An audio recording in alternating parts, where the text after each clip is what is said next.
tutandike na Luganda kino babadde batumalira bumalizi budde era ndowooza omulamuzi yali badde yakisalawo nakululirwe twasembayo okujja wano kubanga kirabwa n'ayonka n'atali puliida nti komito bw'emala okukolebwa fayiro n'ebuweerezebwa mu High Court ne bagamba nti obujulizi bwonna state emaze obbunoonya buweddeyo n'olw'ensonga eyo musango ogutandika okuwulirwa ate eno waba tewakyali bizinesi. In fact olwaliro twabadde tulina ne kitununa wano olunaku kooti nga 29 lwe yagamba nti buli kimu ekikwatagana n'investigation oba okunoonyereza kiwedde fayiro eweerezeddwa mu High Court hearing egenda lwe twali tukoma okujja wano bali mu kutuzunza Dr. Besigye bamuleeta wano Obedi Lutale naffe batutawaanya kati guno mulundi gwakubiri nga tujja wano oluvannyuma lwa komito kyakutuzunziriza babadde batuzunziriza bwereere so ekyo kibadde obvious kibadde kirabwa n'ayonka era twakibagamba nti tekibangawo mu byafaayo bya Uganda mu judiciary mu justice system yaffe nti omuntu amala committing bwa mu High Court ate ne tusigala nga tukyajja magistrate court so ku side yaffe nkituyisize bubi okuba nti tutawanyiziddwa okubanga batuleeta eno naye mu ngeri endala nti kina implications nyingi nnyo ku side ya state era eno blo nene nnyo eri state eno kubanga ebadde mu catch 22 situation ennaku enkaaga ebadde mu catch 22 situation nti ennaku 18 zolina okukumira omuntu ku remand mu capital offences zaali zaggwako naye nga zaggwako ng'ate bakyalina obujulizi bwe baagala kakati nga balina okuta Dr. Besigye ku mandatory bail bo kye baali balwanyisa okukola komite ey'amangu nga tebannamalayo obujulizi kwe kuba nti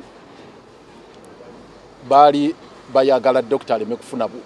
bail Obedi Lutale baleme kufuna bail mandatory bail ejja oluvannyuma lw'emyezi 6 kakati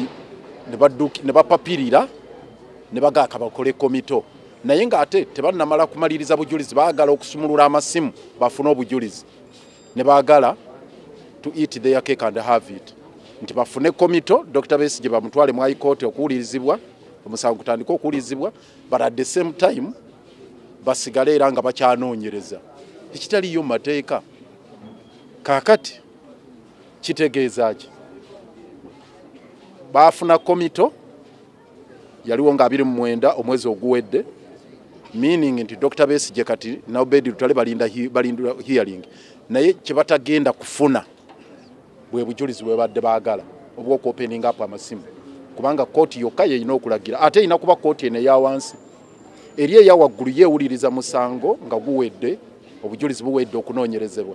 so High Court tewaayo obudde bwagamba nti ate muddeeyo munoonyereze kakati kitegeeza nti omusango oguli mu High Court ogugenda gwe baweerezaayo for trial tegulina bujulizi kubanga obujulizi bwe badde baagala buli ku masimu gano ge boogerako kati ate tebabakkiriza gaggula obujulizi bwe badde baagala tebabufunye n'olw'ensonga eri guli omusango nagwo si dead completely mufu kuba tegulina bujulizi fayiro bagiweerezaayo nga kiwowongole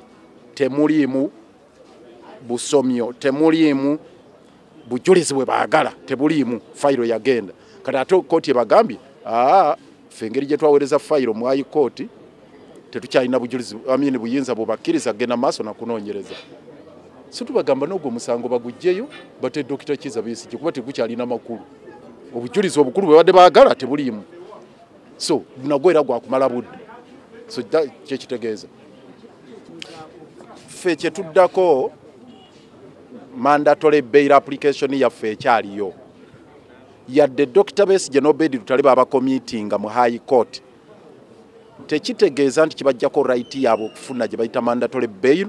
omuntu ng'awezezza emyezi 6 ng'ali ku remand nga fayiro tenaweerezebwa mu High Court so n'olw'ensonga eyo application yaffe twagala ewulirwe bagiwadde Justice Baguma yagenda ogiwuliriza naye ebyo tugenda bimanaginga kuba ate eno fayiro kati eri mu ICD eri mu International Crimes Division fayiro eya case substantive case naye ya bail ate eri mu Criminal Division wa Justice Baguma katugenda kulaba ebyo bwe tubihandolinga so tugenda tannaba kutuwa lunaku naye twagala ebyo tulabe we tubimaliriza ebya mandatory bail kubanga tekijjawo right ya Dr. Besigye ne Obedi Lutale okufuna bail oluvannyuma lw'okubeera nga baamala ennaku ezisukka mu 6 mu 18 ku remand. Counsel for the accused made an application before this court that I recuse myself from handling miscellaneous application number 1 of 2025. Before court can pronounce itself on the application for recusal, there is need to determine whether this court has jurisdiction to entertain any application arising from the criminal case where the accused has been committed to High Court. Jurisdiction is a creature of statute. A decision by a court without jurisdiction is a nullity. Once the court finds that it has no jurisdiction to decide a case, it cannot take any further step in the case. The accused persons in criminal case number 8 of 2025 were committed to High Court on 29th May. This court, having committed the accused persons to High Court, does not have jurisdiction to make any decision or order after the committal proceedings. This court can thus not make any decision on the application for recusal because it has no jurisdiction to do so. The committal proceedings in criminal case number 8 having been concluded on 28th May. Accordingly, the accused is further remanded awaiting trial at High Court.